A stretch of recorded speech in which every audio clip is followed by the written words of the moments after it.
زندگیوں کی، گھروں کے نظام کی، معاشرے کے نظام کی، تو مجھے یہی سوچ آتی ہے کہ آج آج کیا ہر دفعہ کی یہی بات ہے کہ کچھ سال پہلے بھی میں نے سنا کہ ساس اپنی بہو کو کہتی تھی کہ آج کی لڑکی میں صبر نہیں ہے. اب آج بھی ماں اور بہو ساس یہی کہہ رہی ہیں کہ آج کی لڑکی میں صبر نہیں ہے. لیکن ہم نے کبھی یہ سوچنے کی کوشش کی کہ صبر کیوں نہیں ہے؟ کبھی سوچا کسی نے یہ بات کہ کیوں صبر نہیں ہے؟ کیونکہ صبر کا مطلب سمجھ ہی نہیں تھا، صبر کا مطلب بتایا ہی نہیں گیا. ہم بس عورت کو یہ کہہ دیتے ہیں کہ تم ظلم برداشت کرو، تم صبر کرو، تمہارے لیے آگے جنت راضی ہے. تو اللہ تعالیٰ تو کہہ رہے کہ زبردستی ہے ہی نہیں. کیونکہ جو آپ اس کو صبر کرنے کو کہہ رہے ہیں وہ تو معاشرے کی تباہی ہے، وہ تو گھر کی تباہی ہے. اور آج جو لڑکی جس کے اندر اویئرنیس آئی ہے دین کی، جب وہ سمجھتی ہے، جب وہ اپنے رائٹ کے لیے کھڑی ہوتی ہے، تو ہم اس کو بہت برا بھلا کہتے ہیں. ہم اتنے بدبخت لوگ ہیں کہ ہم سچائی کا ساتھ بھی نہیں دے سکتے. میانہ روی سکھانی ہے ہمیں اپنے بچوں کو، صبر سکھانا ہے، لیکن صبر کا مطلب کیا ہم نے ان کو بتایا کہ صبر کیا ہے. ظلم برداشت کرنے کو تو اللہ نے کہا ہی نہیں ہے. میرے معاشرے میں تو ظلم ہوتا ہے عورت کے اوپر، مردوں پہ بھی ہوتا ہے. میں یہ نہیں کہوں گی کہ مرد حضرات پہ نہیں ہوتا، لیکن اگر دیکھا جائے تو عورتوں کی تعداد زیادہ ہے مردوں سے. اس لیے میں بار بار عورتوں کو، میں اس لیے نہیں نام لے رہی کیونکہ میں خود عورت ہوں، اس لیے لے رہی ہوں کیونکہ عورتوں کی تعداد زیادہ ہے جو ظلم برداشت کرتی ہیں، مردوں کی بہت کم ہے اس کی نسبت. اس لیے عورتوں کا میں نام لے رہی ہوں. اور سب سے بڑی بات، جب اللہ نے حکم دے دیے تو ہم ہوتے کون ہیں اپنے عورتوں یا مردوں کی سائڈ لینے کی بات ہی نہیں ہے. اللہ تعالیٰ نے حکم جو زیادہ اس نکاح کے وقت پہ دیے ہیں وہ دونوں کو برابر دیے ہیں، اور مردوں کو زیادہ دیے ہیں کہ تم زبردستی مت کرو، تم یہ مت کرو، تم مہر ادا کرو، حق مہر ادا کرو ان کا. تو کتنی بڑی بات ہے کہ حقوق تو زیادہ مجھے لگتا ہے کہ مردوں کے ہیں، کہ مرد اپنی عورتوں کو اپنی تحفظ میں اگر رکھیں تو ان کو محبت سے رکھیں، زبردستی نہ رکھیں. تو آپ مجھے بتائیں کون سے گھر میں مرد محبت سے عورت کو رکھ کے بیٹھا ہوا ہے؟ کون سے گھر میں ہے؟ پلیز آپ سے میری بڑی ریکویسٹ ہے کہ دین کو سیکھیں، قرآن کو سیکھیں. ہم نے جو زندگیاں گزار لیں، آگے ہم اپنی نسل کو نہ بگڑنے دیں. آگے نسل تباہ ہو رہی ہے. کیوں تباہ ہو رہی ہے؟ ہماری جاہلیت کی وجہ سے، ہم ماں باپ کی جاہلیت کی وجہ سے، کیونکہ ہم جاہل ہیں. ہم بچوں کے اوپر بلیم دے دیتے ہیں، بچوں کو تمیز نہیں ہے، بات کرنے کی تمیز نہیں ہے، بیٹھنے کی تمیز نہیں ہے. تو انہوں نے تمیز کہاں سے سیکھنی ہے؟ جب ہمارے اندر ہی تمیز نہیں ہوگی، ہمیں نہیں پتہ رب ہمارے سے چاہ کیا رہا ہے، ہمیں نہیں پتہ کہ میاں بیوی نے بات کیسے کرنی ہے، بچوں کے سامنے بیٹھ کے کرنی ہے، علیحدگی میں کرنی ہے، کیسے انہوں نے اپنے گھر کو سنبھالنا ہے، کمائیاں حلال ہیں کہ حرام ہے. تو آپ مجھے بتائیں کہ یوتھ کیسے نہیں بگڑے گی، کیسے نہیں بچے بگڑیں گے؟ تو خدا را اپنے گریبانوں میں جھانکیے. میری پیرنٹ سے یہ بڑی ریکویسٹ ہے کہ ہم دیکھیں کہ ہم اپنی اولاد کے ساتھ کر کیا رہے ہیں. بہت زیادتی ہے یہ ان کے ساتھ. کل تک نہیں سمجھ آئی تھی، ڈزنٹ میٹر، آج آئی ہے. آج ہی ہم اپنی غلطیوں کو مان لیں، ہم اپنے بچوں سے معافی مانگ لیں، ہم ان سے کہہ دیں کہ ہاں ہمیں نہیں پتہ تھا دین کا، ہمیں معاف کر دو. لیکن معافی کا مطلب یہ نہیں کہ پہلے ان سے معافی مانگ کے تو بعد میں پھر ہم اکڑنے لگ جائیں ان کی کوئی چھوٹی سی غلطی پہ. ایسی معافی نہیں ہوتی. معافی دل سے ہوتی ہے اور وہ دوبارہ پھر غلطی دہرائی نہیں جاتی. اگلی صورت ہے ممتحنہ صورت، جو کہ ہے صورت نمبر 60 اور آیت نمبر 10 میں اللہ تعالیٰ نے فرمایا ہے کہ جو عورتیں اس وقت ہجرت کر کے مکہ سے آئی تھیں نا، تو ان کے بارے میں اللہ تعالیٰ نے بتایا ہے کہ اگر وہ ایمان کی بیس پہ ہجرت کر کے آئی ہیں اور وہ اپنے کیے پہ پچھتا رہی ہیں، جو بھی انہوں نے غلط کیا تھا، تو تم ان کی تحقیق کرو کہ کیا وہ واقعی مومن ہیں. میرے اوپر مت بھروسہ رکھنا، خالی اللہ کے اوپر مات چھوڑ دو، اپنی کوشش کرو اور اپنی تحقیق کرو. دیکھو کہ وہ کیوں ہجرت کر کے آئی ہیں، اور اگر وہ ہجرت کر کے آئی ہیں، ایمان کی پکی ہیں، تو اس کے اندر شادی کا تو ذکر نہیں ہے، لیکن ان کے اندر یہی ہے کہ ان کو پناہ دی جائے. اور پناہ وہی بات ہے کہ جب کوئی غیر مرد دے گا تو وہ شادی کر کے دے گا.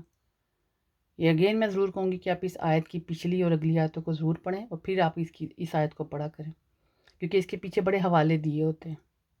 میں پوری ڈیٹیل میں تو نہیں اب جا سکتی ہوں، لیکن آیت نمبر آپ کو بتا دیے، آگے پیچھے سے آپ پلیز اس کی تحقیق ضرور کیجیے گا. اگلی صورت ہے صورت طلاق، جو کہ ہے 65 نمبر صورت ہے قرآن پاک کی۔ اس آیت میں اللہ تعالیٰ اپنی بیویوں کے ساتھ جو حسن سلوک ہے اس کا بتا رہے ہیں کہ تم نے کیسے حسن سلوک کرنا ہے اپنی بیویوں کے ساتھ۔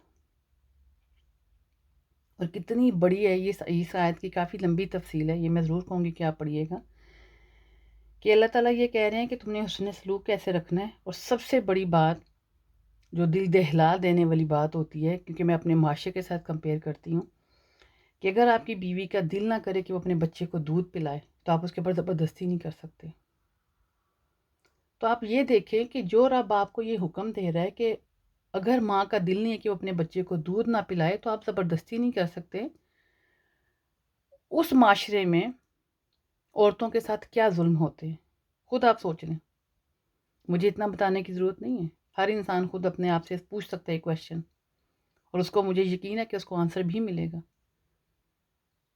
کہ سب سے بڑی ریزن آپ یہ دیکھیں کہ کتنی بڑی بات ہے کہ اس کے لیے ایک اور عورت ہائر کر لی جائے جو کہ آپ کے بچے کو دودھ پلائے، اور اس کو معاوضہ دیا جائے، اور اس کو معاوضہ جو دیا جائے وہ آپ اپنی حیثیت سے معاوضہ دیں گے۔